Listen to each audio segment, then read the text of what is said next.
Welcome into our McPherson College Coaches Show. We are back to normal this week and getting close to wrapping up the fall sports schedule. I'm Jim Joyner, and this is Steve Sell. Hello, Steve. Hello. Steve, it's nice to be back into a normal routine. We still do have a little bit of basketball on our radar, but getting back into those fall sports, it's good to get into a routine back to the fall sports teams. It felt like we have not done a normal coaches show in like 2 weeks with KCAC Basketball Media Day. We did a basketball preview as well, so good to hear from all those coaches. Yeah, and we got some teams that are really playing well right now. The football team, of course, has won 5 in a row. The men's soccer team has won 3 in a row. The women's soccer team 2 in a row. All 3 of those teams doing very well in KCAC competition.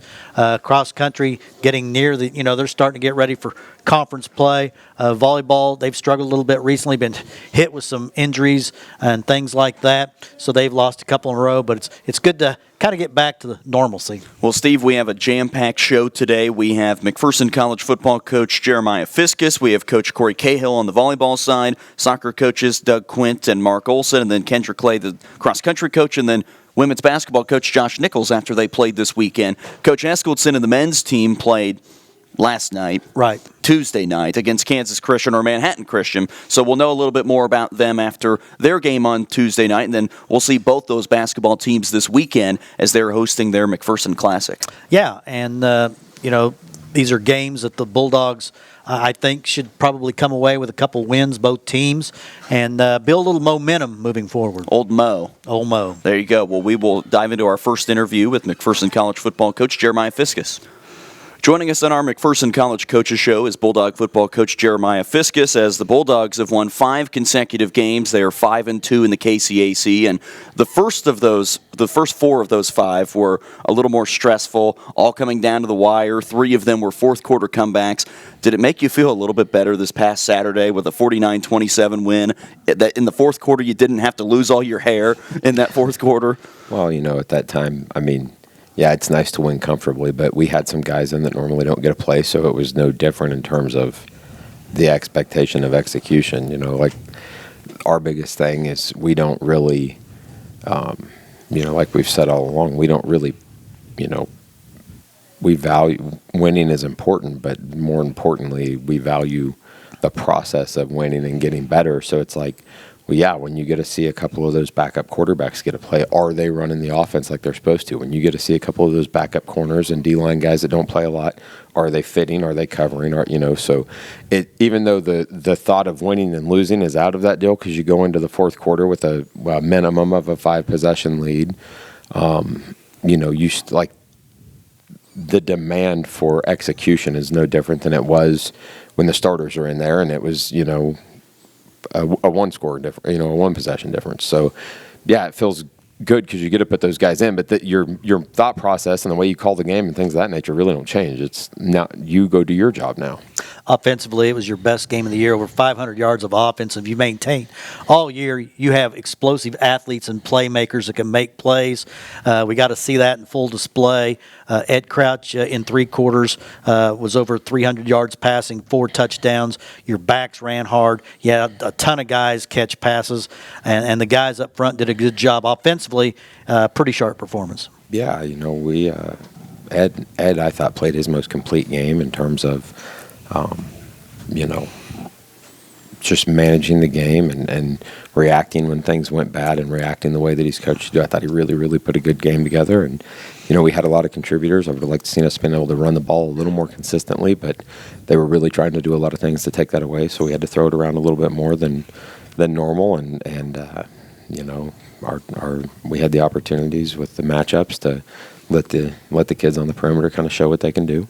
And defensively, take away the first half. Second half, you're pretty solid. The first half, again, you're playing without a couple injured guys, and St. Mary took advantage of your defense for over 200 yards passing, but in the second half, I think they were on about 50. So what adjustments did you make at halftime? We just had to get everybody settled down a little bit, and in terms of adjustments, it's they were doing a couple of good things in the run game that the defensive staff had to adjust to, and then passing wise, I mean, sometimes the guy gets beat, and the biggest thing about that is, we got hit on a couple of big plays, and that's going to happen. That happens in the NFL. That happened to Deion Sanders, so that'll happen to our guys. What I'm proud of with our defensive secondary guys is they didn't hang their heads. We've been telling them all along, like, it doesn't matter if you get a pick, get a pick or get a PI called on you or give up a touchdown, like, you got to play the next play like that one didn't happen. And I felt like they really kind of bought into, okay, yeah, you hit a big one, I'm going to go play coverage on the next play, So, even though that was a team that had not been as good on paper, it was good that they came out and did some challenging things. That way we could really, have to endure a couple of things. It was good to watch those kids grow through some of those early struggles, because they did grow as a team through some of those early struggles. When you look back on this 5-game winning streak, what are some things that you think your team is able to do better compared to the first 3 games when you were losing? I think knowing you might tell me, well, we're not doing that much different. It was just being able to find a way to win in the fourth quarter. But what are some things that you've seen that you're doing better at in the last 5 games that you weren't as good at in the first 3? I think it really just comes down to eliminating errors, eliminating missed assignments, eliminating things of that nature, because the first 3 were close, and it's not like we've just came out and particularly got started much faster. I mean, this week we started pretty fast on offense, but really just the kids, just eliminating mistakes because they've played hard the whole time. They've played with the blue collar mentality the whole time. They've kind of played with the next play attitude, and just getting, just more of the things that we ask from them as a football family and a football culture, and just eliminating some of the errors. Really, it's just, playing cleaner football. One spot on the field I know that you take a lot of pride in, the offensive line. It feels like that group has really come together very well over this 5-game stretch, and you were moving some pieces around in the first few games trying to find that equation, and it feels like over this last couple of games you found your right equation on that offensive line, and you're able to not only throw the football well, but run the football well as well. Well, part of that too is like we have a lot of young guys. Darius Gugis is our only senior that's been playing because Orlando Guzman got hurt. So there's times where, not in the fourth quarter, in the first quarter or the second quarter, where it's freshman center, freshman right guard, freshman right tackle. So it does take a little bit of time for those kids. Just, you can't, the only way you get better sometimes is reps, live speed, going reps, and those kids are getting better and better and better as they see more time. Now this week, of course, you play the best team in the conference, the number 2 team in the nation, Kansas Wesleyan.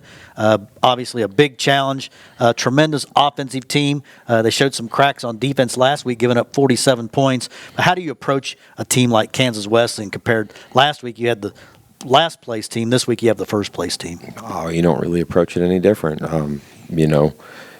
It's like we told the kids, this should be your best week of preparation, but it's not because of your opponent. It's because this is week 12. Like, you should be getting better at, understanding everything we're trying to do as we do. You should be developing and growing as a player. So if you try to start putting, I feel like putting preparation for an opponent is the same, as I do about putting a whole lot of value in whether you win or lose. If you start doing that, then you disrupt the whole thing. If you just say, hey, look, here is what they're good at. Here is where we're going to try to take advantage of. Here are their good players. You go about it just like you do every week. So the kids know that Kansas Wesleyan's good. They know that they're a really good team. But from us as a teaching, as a coaching standpoint, it's just, hey, man, go out and get better on Tuesday. It's not, well, we're going to go, straight into Salina and play one of the top 2-3 teams in the country. It's get better on Tuesday. Tremendous skill players for the Coyotes, though. They can beat you with the run. Pruitt, 44 carries last week. Hopefully he's a little sore this week, and maybe they won't give it to him as much. But Johnny Foto at quarterback, he's got an array of just tremendous receivers.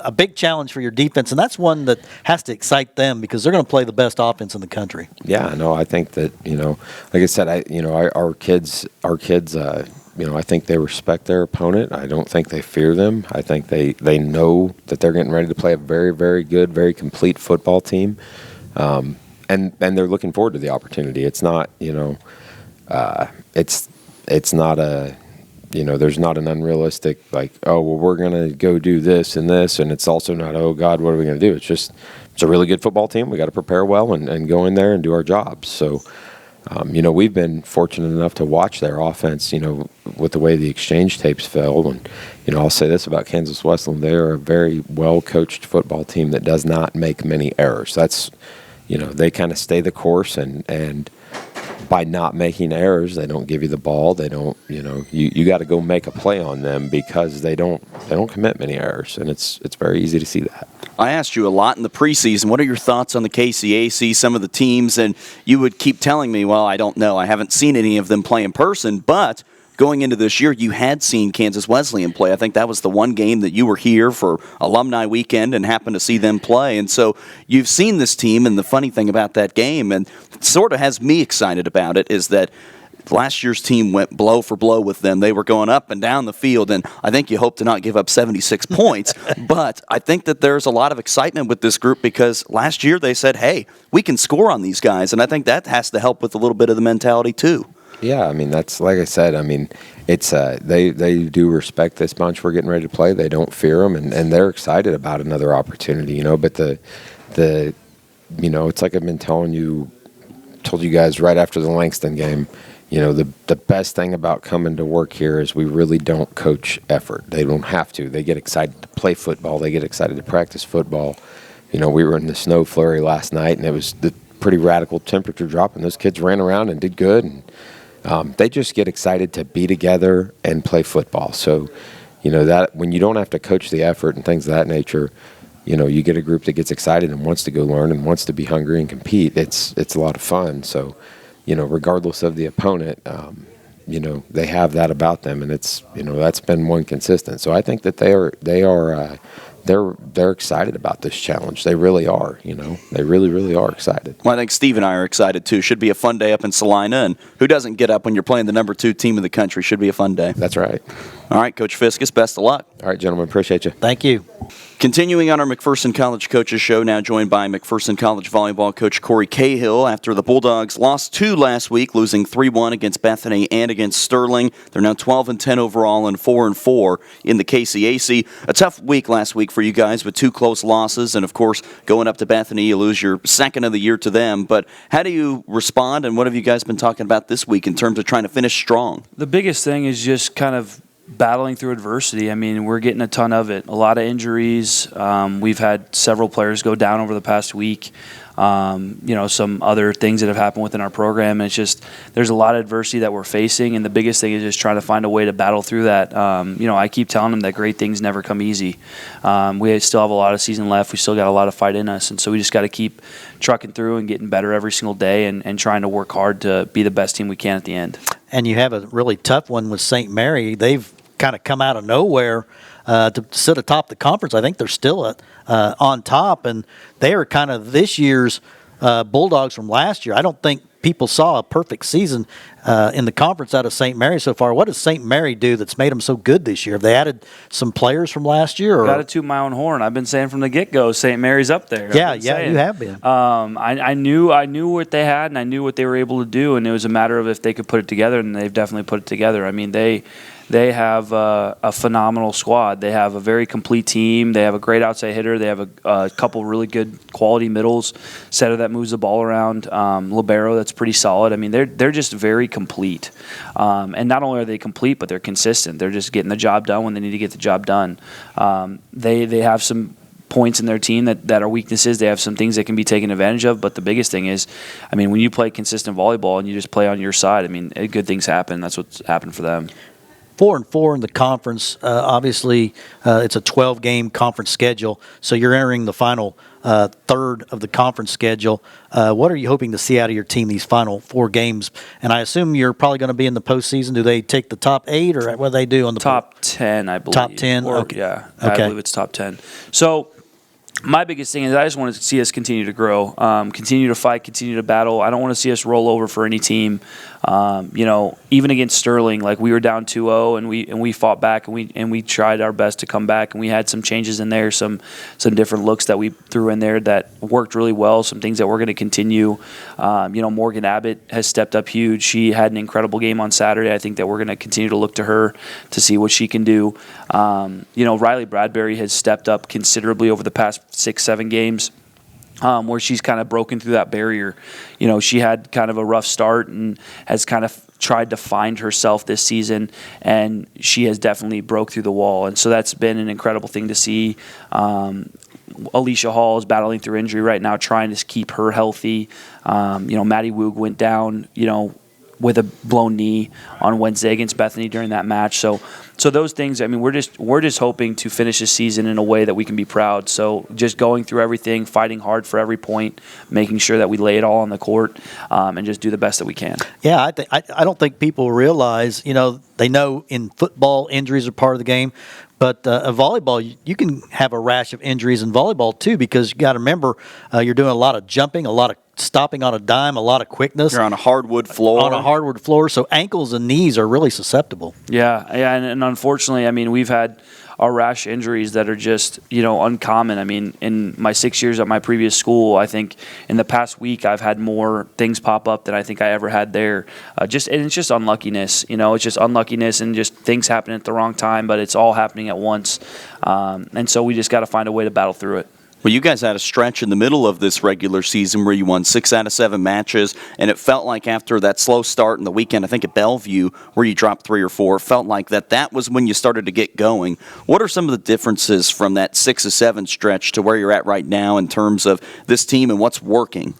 Yeah, I mean, I think that the biggest thing is some of the the injuries have obviously definitely impacted us. The changes in the lineup, trying to find things that'll work even with the injuries that are happening, trying to find a way to manage injuries, trying to make sure that we can keep people healthy to finish out their year and finish out their career. I mean, Alicia's a big one. Trying to find a way to keep her healthy and limit her in practice. Trying to keep her healthy for matches and those types of things. And then not only that, but some of the changes that we've had to make as far as with the adjustments and injury and how we can make an adjustment to continue to be better. Well, Steve and I cover the high school volleyball program, and they had a terrific year this year, but they had a few matches where once you get to set number 3, it starts to get to crunch time that sometimes things just wouldn't work. They had a tough time in some of those matches of finishing strong. What's some of your philosophy with going into sets 4, 5 in these matches and trying to change things and try to finish strong? How do you approach that with your team? My biggest thing is we just got to play on our side of the net. I mean, we just got to go into every single match and play on our side of the net and make sure that, we do everything from our perspective. We can't feed into what the other side's doing. We can't break down because of referees. We can't break down because we think things should be going a certain way. It's all about just playing on our side, playing together, playing as a family. And, the biggest part of when we make changes and making a change to hopefully make things better is supporting those that are out there, making the change, knowing that maybe I wasn't playing my best, but maybe she can help pick us up, and kind of that mentality. So the biggest thing for me is like when we rotate the wheel, we change the matchups, we try to change different servers against different passers, different things. Just can we get a better look versus what they're doing, and then we kind of go from there. Well, as you prepare for a conference run and try and put yourself into a good position going into the conference tournament here in a couple weeks, what are some things that your team's got to do better over these next 4 matches and trying to get yourself into that position to make that run? Well, serve receive's a big piece. We have to pass the ball well. We are undersized. We're not a big team. We have some very dynamic hitters, but when our biggest middle's 5'10", that's definitely going to impact us. But we have to, if we can pass well, if we can stay in system, if we can move the ball around in an effective way while we're in system, our hitters can be very successful because they are dynamic athletes. Once we start passing poorly, once our serve receive starts breaking down, that's when you see the runs happen on us. That's when you see our offense break down. That's when you see our hitters unable to be as successful because we just don't have that big 6-footer that can swing from 10 feet off the net. Riley, putting her in system, she's dang near unstoppable. I mean, she is a very tough hitter to block. She's a very smart swinger. She sees the court. She has great court vision. So when we're in system, she's on the net and she's in an in-system swing. She's hard to stop, and it's kind of the same concept with our middles and with our setters having the ability to set our middles when we're out of system. It's a very tough thing to do as a setter, so keeping us in system makes that much easier. And also the tempo of our right side, the fast tempo that we run on our right side, we can only do that when we're in system. So it all stems from a pass. It's a really big week for high school volleyball in the state this weekend, where they have the state tournament going on Friday and Saturday. Do you get much of a chance to go check out some of the statewide players and maybe a chance at a little recruiting this week on Friday? So, I have 7 commits right now. I haven't really focused on the local Kansas scene too much. I have some kids that I'm talking to, a couple kids from Maize South, a couple kids from the Wichita area that are some quality players. So I'll definitely be looking.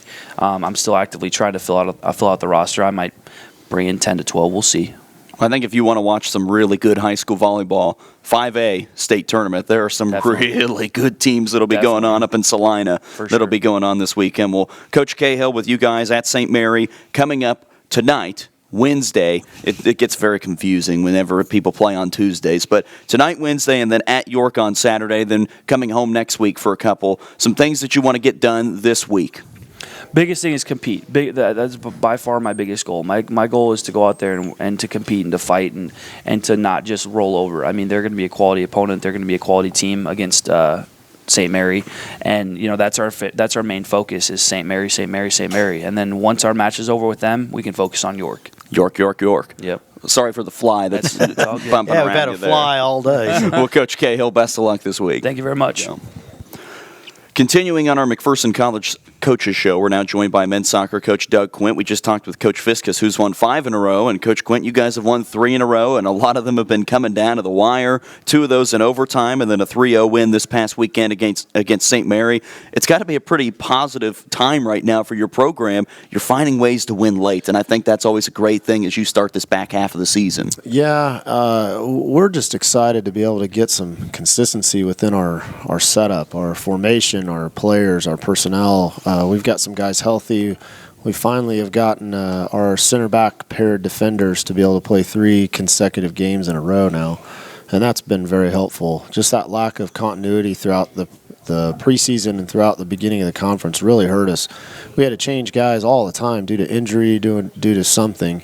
And yes, we're playing without Dan Connell, but primarily everybody else is healthy and back, which is fantastic. Well, that was one thing I was going to ask you going into this week, and looking at the beginning of the season, you mentioned there were just so many injuries in some of those early games in the season when you weren't finding ways to win down the stretch. It feels like when you have everybody back and healthy and you're back into a regular routine and you have your normal guys back there, that has really helped in those overtime games and finding ways to score late. I would have to think that's a huge plus for that. It is, and that's the biggest problem we have right now. We just can't find ways to finish and to score goals. We're creating shots, we're creating opportunities, we're just not finding the back of the net. And it's a little hard for me, the adjustment, because I've had Chris Kelly, one of our all-time leading scorers and assisters here for the last 4 years. 4 years prior to that, we had Nick Torres here who broke massive offensive records, and we just don't have that type of player on this team. It's more of a complete team approach. We don't have that one guy that can just break you down and score. You look at the KCAC standings, and about the top 6 are really jammed into together. Now that they've gone to 13 teams, how's the playoff format work this year? It used to be, I think they took 6, but have they expanded to 8, or is it still 6? We take 8. Okay. So the 1 seed, all the quarterfinals, the 1 plays 8, 2 plays 7, right, and so forth at the home site. Then the semifinals and finals for this year, next year, will be played down at Strikers in Wichita. So we moved that to a neutral site, and the stadium pitch and the environment will be fantastic for that. And as you take a look ahead at what's coming up throughout this back half of the conference stretch with 3 more matches left, you have a great chance with 2 teams that are below you in the standings and then Oklahoma Wesleyan to wrap up the year. You've got a great chance to move into that 3 or 2 spot, I would think, at this point. Yeah, certainly today's game against York is pretty big. They're right smack dab in the middle of the mix with us, and they've got a good side, and they played Oklahoma Wesleyan very, very well away and had some unlucky scenarios, and Oklahoma Wesleyan's good, and they finished them, and I think York lost 2-0, so they're going to be a tough opponent. But certainly we need to play well today, get the result, and then we'll move forward to Avila, I believe, is next on the road. Well, we're kind of talking in the past again here because York, they were going to play on Wednesday, but due to the very cold and windy days, they've decided to go down to Wichita on Tuesday, so yesterday, but today here in our world, and they're going to play York tonight indoors.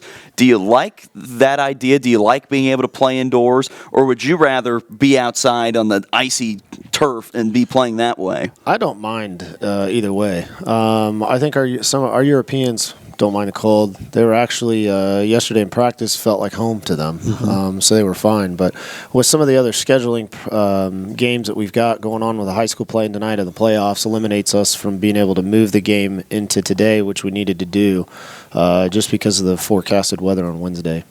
Who are some of the guys with your group right now that you think have stepped up and have been able to help you throughout this 3-game winning streak? And you guys have won 5 of 7 too. Yeah, having Carson Abbott's back healthy, I think that was his 5th, 6th game. That's been tremendous, finally getting him eligible and getting him healthy in the back. And Lucas Williams, freshman from England, has been doing fantastic and really locked down our left back position. But then our central midfield, we have got 5 guys in the center of midfield between Guido Battistini, Jorge Ramos, Carlos Reyna, Sean Thompson, and Justice Kohler.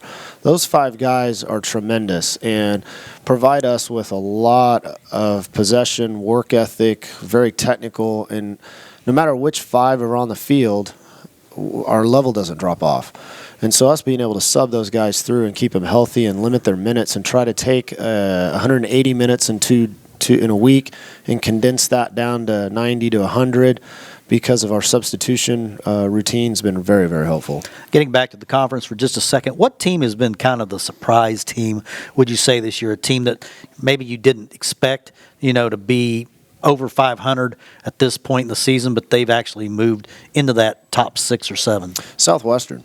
Southwestern they're extremely tough to beat. They're tough to create shots, tough to create chances on. They defend very well. They work really hard. And if you don't take advantage of the opportunities that are given to you, they're going to bite you, as we learned when we went down there. Certainly.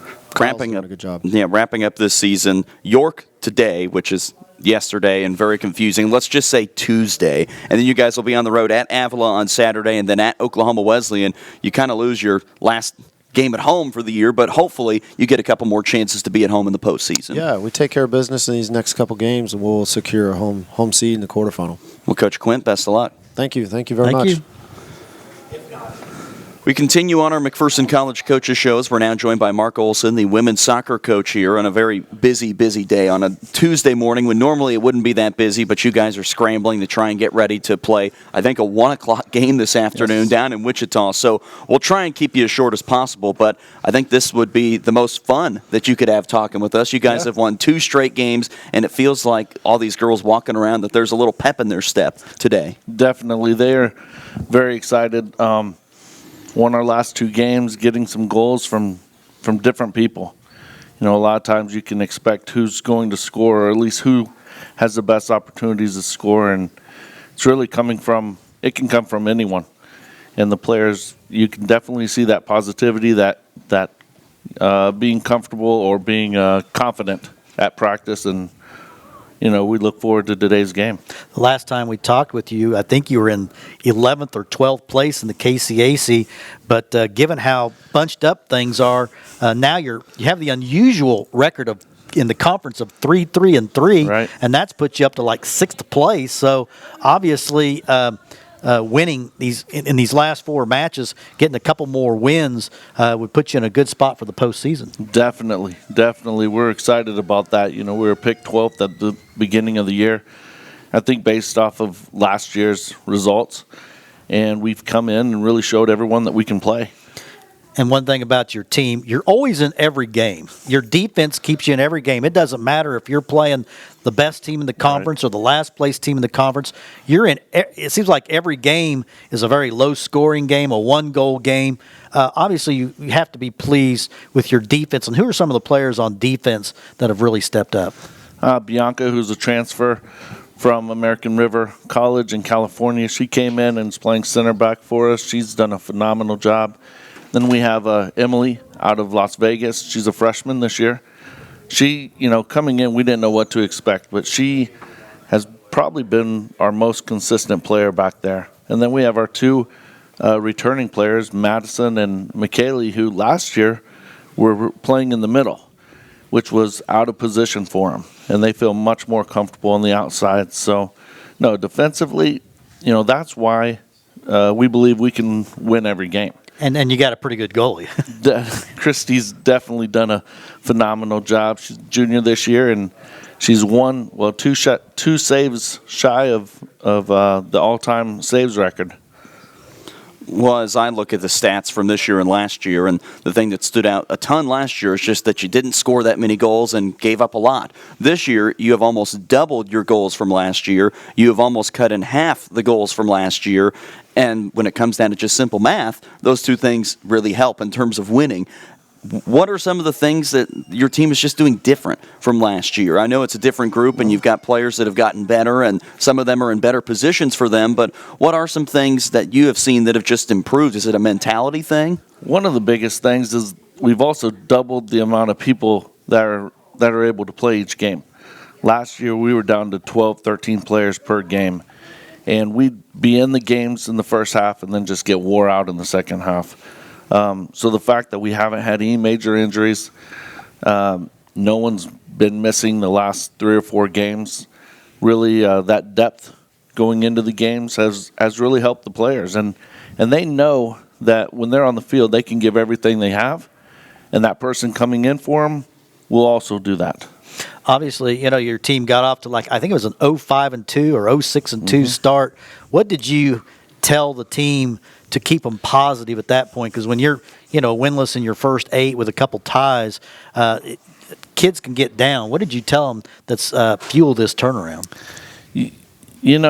They, going into the season, I believe a lot of the same things that Doug does as far as his non-conference schedule. I try and make it difficult. I try and schedule people that would finish at the top of our conference during the non-conference schedule. And the biggest thing is just convincing the players or making sure they understand the process with that. It's a long season, preseason, it counts, but the KCAC, we're not getting at-large bids to the tournament. So what's really important is developing that togetherness during the off-season, making sure they understand that these are the toughest games that they're going to play all year. So then when we go into conference game, we have confidence and can win those games. Well, when I was walking into the sports center this morning, I looked at and saw the frozen tundra that was the McPherson Stadium turf. And I turned to you and said, I bet you're glad you're not playing soccer tomorrow. And you said, well, we're not. We're playing today. And I said, well, I bet you're glad you're not playing soccer out there today because it's very cold. And we kind of talked about it with Coach Quint that it's in the past, but Tuesday afternoon at 1 o'clock, you were playing York having to add an extra hour to their trip to go a little further south and playing indoors today. Do you like indoor soccer? Not necessarily the one with the walls and all of that, the smaller field, but do you like the idea and the element of playing indoors? I like the idea of it. I've never experienced it before. Okay. This is a first for me. This is a first for all these players. What I really like about it, though, is that facility in Wichita. It's 120 by 80 field. So it's a huge field, and our next game's against Avila, and their field is the largest in the conference as well. So it's just a big slab of turf. It's on concrete. It definitely is one of the biggest fields around, and today will help us prepare for Saturday's game. and just giving these players an idea of how big, how much space they're going to have.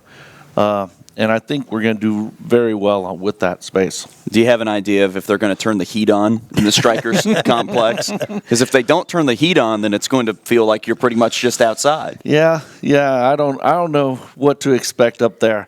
Just bring some space heaters and point right. them in the direction of the field. Hey, as long as that wind is down, we're good. Well, I hope it's down indoors. Well, Coach Olson, best of luck today, yesterday, Tuesday at 1 o'clock against York. Great. Thank you very much, guys. Thanks, Mark. Wrapping up our McPherson College Coaches Show, we'll finish things off with women's basketball coach Josh Nichols after a 1-1 weekend down in Bartlesville, Oklahoma, an 86-43 win over Kansas Christian last Friday night, and then a 78-69 win or loss against Bellevue on Saturday. What were your takeaways from opening weekend of this basketball season?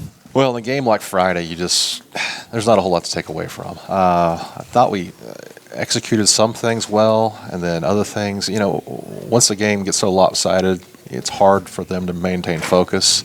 And then, Well, you're playing so many different girls, too. we're rolling them out there left and right, making substitutions, and we actually did a lot of things that we only have done in practice before. We never put them in a game time situation, so. I knew it was going to be a little sloppy, a little funky on Friday. We got out of there with a win. Tried not to show too much for Saturday, and then felt really good about Saturday's game. Obviously, we ran out of gas towards the end. We played a lot of players. We just didn't play major minutes. We had an 8-point lead going into half, and Bellevue came out really punched us in the mouth early in the third, and we just never really fully recovered. But I told them after the game, I'm more happy right now with a loss than I was with the win yesterday, because I know what we're about now and what direction we're headed. So Well, it felt like going into the season, you mentioned the Bellevue game to me a couple times and said that is going to be a tough game. They're going to be one of the better teams in the GPAC. And so when you guys played them as closely as you did, you played them to within 9. It felt like that was a good, I don't want to say moral victory, but a good moral victory for this team. You got your compass. You know where you're going, know where you're headed, know what your team's about. Once we're fully healthy, that game could be a different story. If we had all of our bullets in our gun. So. Well, Bellevue as a team that was receiving votes in the national poll, what was it about them that made them so good? Did they have more size? Did they have more quickness, three-point shooters? What was it about them? Size and shooters. I thought athleticism we held up pretty well, but they were big across the board, and they shoot the ball so well, and their experience. I mean, they only had one player really play in this game that wasn't on the team last year, and so they've been running that system for a long time and are familiar with each other, and we're still trying to get to know each other a little bit. So it was that's what made it so difficult, and so I felt like we gave them a good battle, and we fell short. And I told the team again, I'm not happy about a loss, but I'm pleased I know which direction we're going. Well, Brittany Roberts was named as an all-KCAC preseason selection, and she didn't do anything the first 2 games to go against that, because she came out very strong in both games. Yeah, very much improved over the summer. I think she took that honorable mention last year as kind of a slight to her, and really improved and used that as fuel to what she wanted to become as a player, and as much improved. There's still a lot of things we can improve on, but I'm happy the direction she's going. I was looking at the box score, and I look at the field goal department, 48% for the weekend in 2 games. It's a pretty good number. Yeah. I know one number that you hope to get a little bit better, and that's the 48% on the free throws. And that was a spot last year where it just felt like you couldn't get anything to roll into the hoop. It looks like you're taking shots that you want to take from the floor, but when you get to the line, I know you guys want to convert a little more. I thought the number is affected a lot from the first game. We didn't shoot well in the first game at all, and again, that's a lack of focus because what the score is, and I try to get them to understand. Don't worry what the score is.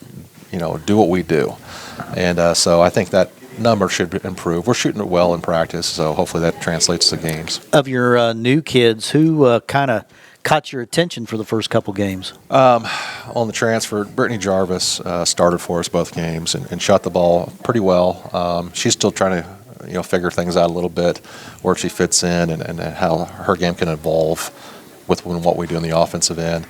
And then a freshman, Tatum Griffin, played really well for us both nights. against Bellevue late in the game. I think it was in the third quarter, might have been early fourth. She hit a big three for us, kind of cut that lead back down, and played really good defense and kind of slowed things down for us a little bit offensively. Got us into some good offense and And I think she was also 3 of 3 Yeah. the night before from Yeah. 3-point. Yeah, so she had a good weekend. Good build for her. When you look at your roster right now, you have 17 to 20 girls that could all be seeing some playing time at this point and still trying to figure out roles and get ready for conference play. What's your ideal number of the amount that you would like to rotate on a normal game where you're not up by 40 and throwing different girls in there? What's the number that you'd like? About 14? Actually, ideally about 11. Okay. But just foul trouble will dictate that. And how well people are doing in practice. I'm a big believer. You got to reward those kids and then see if that translates from the practice court to the playing court. And sometimes it does, and sometimes they get out there and get a little nerved up and make mistakes, and you get an early exit when that happens.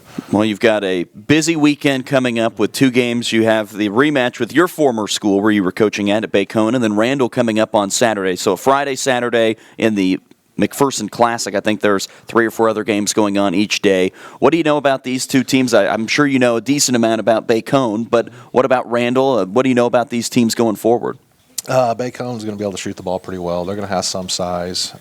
They're really young as well, so hopefully their youth catches up with them in the game, and we wear them down eventually. And then Randall's going to be. They have a really good solid post player, and then a couple guards that can shoot it. Again, they're young as well, so again, we hope that youth catches up with them at some point during the game, and we can kind of impose our will on them. And then it's Mayor's Cup time. Mm-hmm. Have you already started sending mean text messages to Coach Golden over at Central and saying you're going down? No, we don't. We're not that mean to each other. Well, I noticed you were in the stands for, I think it was their home opener, and what was your impressions of them that night? Much improved team, and yesterday at the little clinic that we co-hosted with them, I told them as much. You guys are a lot better than you were last year, a lot bigger. So they may not shoot the ball as well as they did last year, but they're much deeper and better team. So it's going to be a good battle. Well, Coach Nichols, best of luck. Do you have a jab to throw at Steve? Oh yeah, Jeremy told me earlier that Old Man Winter was coming in. Mm-hmm. I looked out the window and saw you. No. Well, as you can see by my hair, it looks like there's snow on top of my head. That was pretty good. Very You've good. been working on that all week. Coach Nichols, thanks. Okay. Wrapping up our McPherson College Coaches Show, Steve, a busy weekend coming up. There are several basketball games going on, while I think we'll have high school football going on Friday night as well. So there will be very limited parking here at the Sports Center this weekend. But then next week, we have Mayor's Cup basketball coming up. On Saturday, we have McPherson College on the football side up in Salina. There will be a couple other home events going on. This is a busy week as we are grinding down to the end. Yeah, we really are, and it's been a great fall for the McPherson College teams. Football team, of course, the big one up in Salina on Saturday. Number 2, Kansas Wesleyan. Bulldogs with a chance to shock the world. I don't think too many people. Stop the presses. Yeah, I don't think too many people are probably giving them a chance, but last year they put 38 points on this Coyote team, and I think they scored more points against KW than any other team in the conference. So Bulldogs are playing well, 5 wins in a row. Coach Fiskus has his guys going. And, again, like we said, soccer teams have been playing well. We got a lot of basketball this weekend at the Sports Center. Busy times for McPherson College athletics. As a reminder, we will not be broadcasting on Friday for basketball, but I think we're leaving it up to the doctor, Brian Moses. I think he's going to be broadcasting on Friday, filling in for us. And then on Saturday, we will have the men's game against Bacone and the women's game against Randall on Saturday afternoon. So it will be a busy weekend. Steve, as a reminder for our coaches show, if you want to listen to it live and on the radio, 96.7 FM, KBBE from 6 to 7. You can also listen at midkansasonline.com. Let's say you're a busy man, you're running around town, you're in and out of Walmart, in and out of Dillon's, you can't get there in time. Well, you can always go back and listen to it on podcast, soundcloud.com/ KBB Sports. Yeah, you got that. And then we will also have it posted up at macbulldogs.com on the YouTube page at some point, either on Wednesday or late Tuesday. So you want to wrap things up? Let's wrap it up. For Steve Sell, I'm Jim Joyner. Thanks for listening to the McPherson College Coaches Show.